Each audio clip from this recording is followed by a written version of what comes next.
So we're looking tonight at this month in prophecy and focusing entirely actually on the Israel-Iran war, which has just taken place with a ceasefire after 12 days. And during that time, Israel attacked Iran's nuclear sites. America joined in with its heavy bombers attacking the main nuclear sites. And it's been a roller coaster of emotions of what's been going on. Got a few notes here from Amir Tsarfati, who is an Israeli Messianic Jewish believer, well tuned up with what's going on. I'll just read some of the things he says about what has happened before we get into some of the biblical stuff. It says, over the days ahead, Israel dominance continued. They were able to fly 1,200 sorties covering more than 1,000 miles each way. The Israeli Air Force launched thousands of munitions, destroying more than 80 anti-aircraft batteries, 250 missile launchers, using precision weapons that were aimed based on masterful intelligence from in-country Mossad agents. The IAF picked off politicians, military leaders, and scientists. Iran didn't just sit there and take it. They immediately responded with 100 missiles and 100 UAVs. Most were taken down. Some made it through.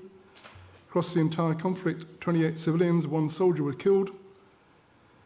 While the initial Iranian retaliation was strong, the numbers of missiles gradually dwindled as the days went on.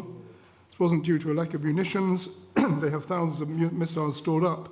They just didn't have the launchers needed to send them due to the IAF's brilliant targeting of Iran's offensive capabilities.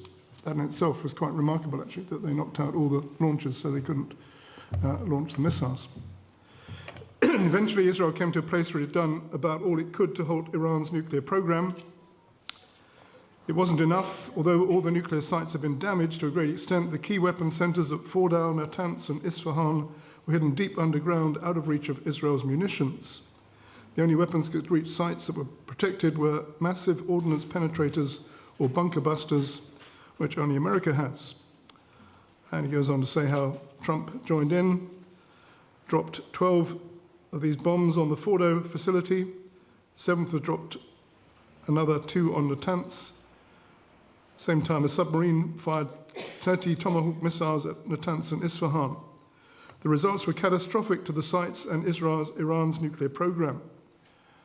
You've seen a lot of things saying they didn't do much damage, but according to this, and according to Iran's foreign minister, actually, they did massive damage. And hopefully that's done enough to at least prevent them from going any further.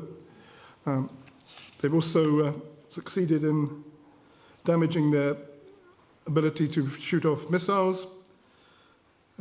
And as you know, they've already defeated most of Iran's proxies in the region, Hezbollah, Hamas, and the Houthis in Yemen.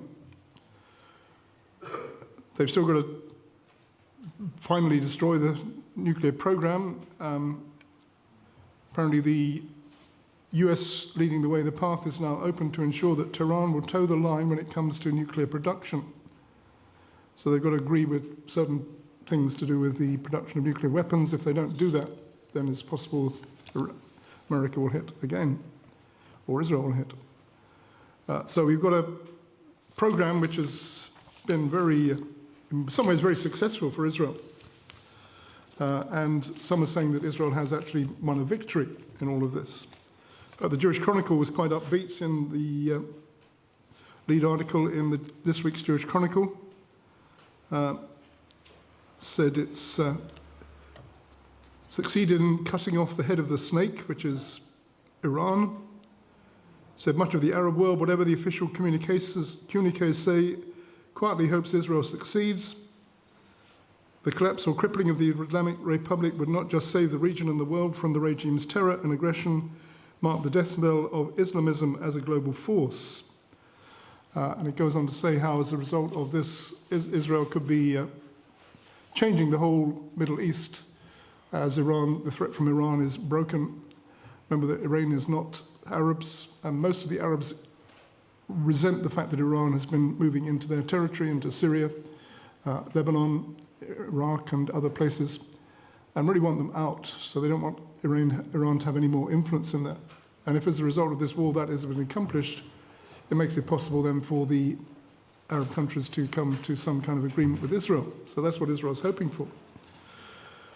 So we've got two possibilities which will come out of this, which we'll look at tonight, both which have relevance to prophecy. One is that there'll be a peace scenario, and somewhere along the line, if the Bible is, all the Bible prophecies are going to be fulfilled, there is one prophecy which has not yet been fulfilled, well, there's several which haven't actually, but one in particular which is relevant to this subject, which is Daniel 9:27, which speaks about Israel making a strong covenant, or a much strong covenant being made with Israel for a period of 1 week, which is 7 years. We can look at that a bit later on.